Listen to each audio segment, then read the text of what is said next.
अघि भिडियो बनाउँदै थिएँ गाइजहरू, फोन आइहाल्यो। फोन आएर डिस्टर्ब गर्यो। ल हेर्नुहोस् मेरो जग्गा जमिन अब यहाँ अरर पनि लाउनु भएको रहेछ। कोदोहरू भयो यी।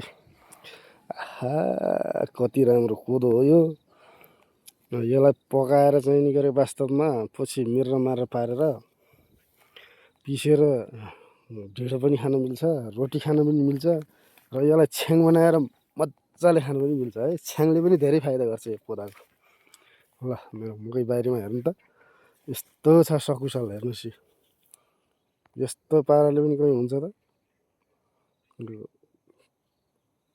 चराले खायो कि सुगाले खायो कि मकै त बर्बादै बनाएको छ नि बारीको मकै। कोदोहरू भयो लगभग कोदोहरू चाहिँ कसैले खाएको रहेनछ। खान त खान्छन् अब चराहरूले पनि। अनि यो काफलको बुटो, अनि यो चाहिँ जाम्नो, अनि बाँसका बुट्टाहरू पनि भए बर्खा मासमा। अब फोटो खिचौँ भनेर आएको। फोटो त अब सबै झार जङ्गल छन्, देखिन्नन् केही पनि। पाएर देखिने यिनी सबै मेरै जग्गा जमिन पर्छ माथि केराबुटादेखि माथि है त हजुर। यो जग्गा बिक्रीमा तथा साक्षरमा पनि छ है। 22 कट्ठा 13 धुर पुरै लम्बरी जग्गा हो। लम्बरी भन्छन् कि दर्ता भन्छन् कि क्या हो, श्रेष्ठता भन्छन्। म अलि तिन आउँदैन, त्यही भएर लम्बरी भन्छु मैले फेरि। अनि कतै पातला कतै पाखला मकै हेर्नु त, जता हेऱ्यो उतै मकै खाइरहेछ। चराले खायो कि सुगाले खायो कि बर्बाद पारेछ। अनि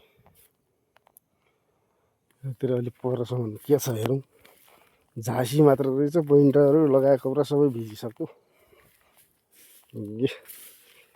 यस्तो यस्तो झाँसी रहेछ।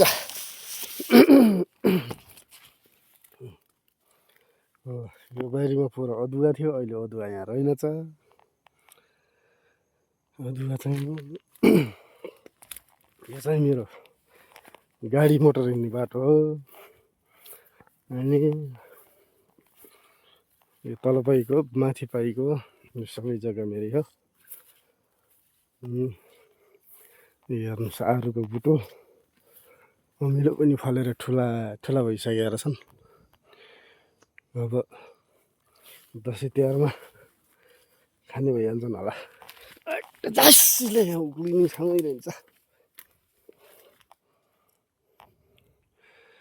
खोज्न त म यहाँ के खोज्न आउँ, तर भेटिरहेको छैन। बेसारको बुटो अनि कोदोहरू हेर्नुहोस्, गरेपछि सबै हुन्छ। गन्जीहरू नगरेपछि केही हुँदैन। जग्गा भएर मात्रै बाँझै राखेर पनि हुँदैन। दुःख गरेपछि दुःखको फल मिठो हुन्छ। चरा भगाउनलाई मान्छेको पुतला बनाएर अब बारीमा राख्दा पनि चराले टेर्दैनन् मान्छेलाई। मेरो यो माथिको बेलौतीको बुटो हो। यहाँतिर यो झाँसी छ, यहाँतिर मेरो घर थियो। मान्छे नबस्या भएर घरसर चिलिमच्याट भइदियो। हेर्नुहोस्, अनि झाँसीमा हेर्नु त यसरी हिँड्नु परेको छ। हत्तेरिका बर्खा मासमा के घुम्न आइदो जग्गातिर झाँसी शीतले कब्रै भित्र पुऱ्यो। हेर्नुहोस् तलबाट यहीँ माथिसम्म कोदो चाहिँ जेरस लगाउनु भएको रहेछ दाजु भाउजूहरूले। खोर्सानी पनि हेर्नुहोस् यहाँ त।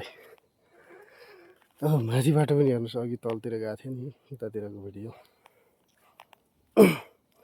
भट्ट खोर्सानी यहाँनिरै सबै रहेछन्। झाँसीहरू फर्र पार्ने सिस्नो पनि छ। बेलौती भर्खर पाक्दै फल्दै रहेछ। पाक्ने त असोज कार्तिक मङ्सिरतिर त होला। काँक्रा चाहिँ हरिब तालले फुल्या रहेछन्। अनि कतिहरूले कहिलेसम्म फल्ने हो आएको बेला खाना हुन्थ्यो खानै नपाइने भयो अहिले सबै न मकै छिप्पियो न काँक्रो छिप्पियो तेरि ला हेर्नुहोस् यो केराको बुटोहरू भए फलफल छैनन् अनि मकैबारी अनि बर्खा मासमा भने घाँसका ठुटा मात्रै छन् बुटा मात्रै छन् गाह्रो गाह्रो भइरहेछ ल गाइस जग्गा मेरो चाहिने यही हो भिडियो बनाएर मैले हालिदिइहालेँ तपाईँहरूलाई होइन र चाहिने मान्छेले सम्पर्क गर्नलाई यो रिसोर्टहरू खोल्ने यताउता फार्महरू खोल्नको लागि जग्गा चाहिँ धेरै राम्रो छ तलदेखि माथिसम्म बुझिहाल्नु 22 कट्ठा 13 धुर भनेपछि कति हुन्छ अनि मलाई पुरै क्यासै परेन आधा आधा त्यही जग्गा सग्गा दिएर पैसा थप्छु भने पनि मिल्यो अनि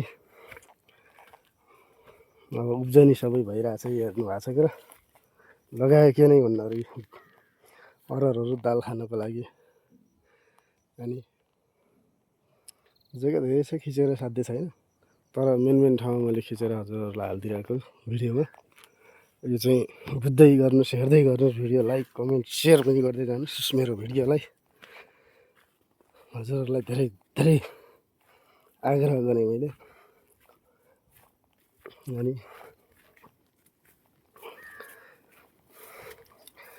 ल त गाइजहरु भिडियो अलि लामै बने जस्तो छ यतिकैमा छुट्टिन्छु हस् त धन्यवाद।